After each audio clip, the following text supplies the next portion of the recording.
जन्म संघर्ष की भूमि डॉक्टर राजेंद्र प्रसाद केंद्रीय कृषि विश्वविद्यालय के तिरहुत कृषि महाविद्यालय के 5वीं छात्र का छात्र आज आप सभी के सामने क्या प्राकृतिक खेती भारतीय किसानों का भविष्य है,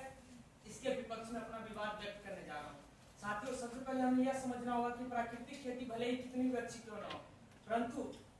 व्यवहारिक दृष्टिकोण से यह सब जगह लागू नहीं किए जा सकते, क्योंकि साथियों प्राकृतिक खेती में कीटनाशकों और रासायनिक उर्वरकों का उपयोग नहीं किया जाता है। इसके स्थान पर गौमूत्र,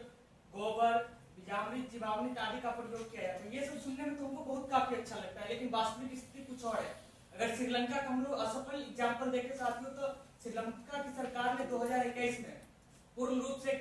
कीटनाशक और रासायनिक उर्वरकों पर प्रतिबंध लगा दिया, जिसके कारण प्राकृतिक खेती के परिणाम स्वरूप वहां के चावल की उपज में 20% तक की कमी देखी गई, जिसके कारण वहां की सरकार को $415 मिलियन का चावल आयात करवाना पड़ा, जिसके कारण वहां चावल की कीमत 50% तक बढ़ी और वहां के गरीब किसानों को भोजन के लाले पड़ गए। यह दिखाता है कि वहां की आर्थिक स्थिति बहुत ही दयनीय हो गई होगी। अगर हम भारत की बात करें तो साथियों, भारत के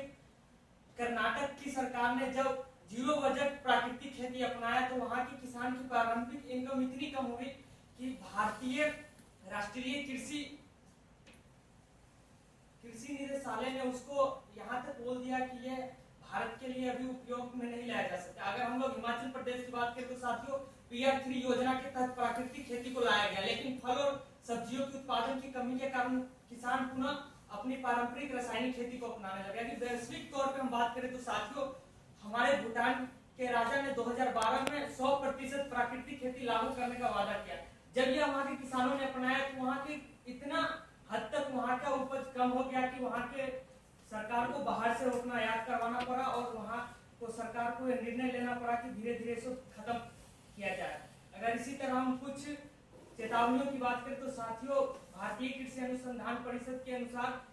प्राकृतिक खेती के कारण 2% तक उपज में कमी देखी गई है, जिसके कारण प्राकृतिक खेती को अभी तक वैज्ञानिक प्रमाणीकरण नहीं मिला। हम अंतिम में यही कहना चाहेंगे साथियों, भले ही प्राकृतिक खेती स्वास्थ्य मिट्टी के लिए लाभप्रद है, लेकिन इसे हमारे देश में लागू करने का मतलब है खाद्यान्न की समस्या, किसानों के आय में कमी और हमारे देश में श्रीलंका जैसी स्थिति उत्पन्न हो सकती है। इसलिए मैं कहना चाहता हूँ दोस्तों, अभी वर्तमान में भारत में पूर्ण रूप से प्राकृतिक खेती लागू करना असामान्य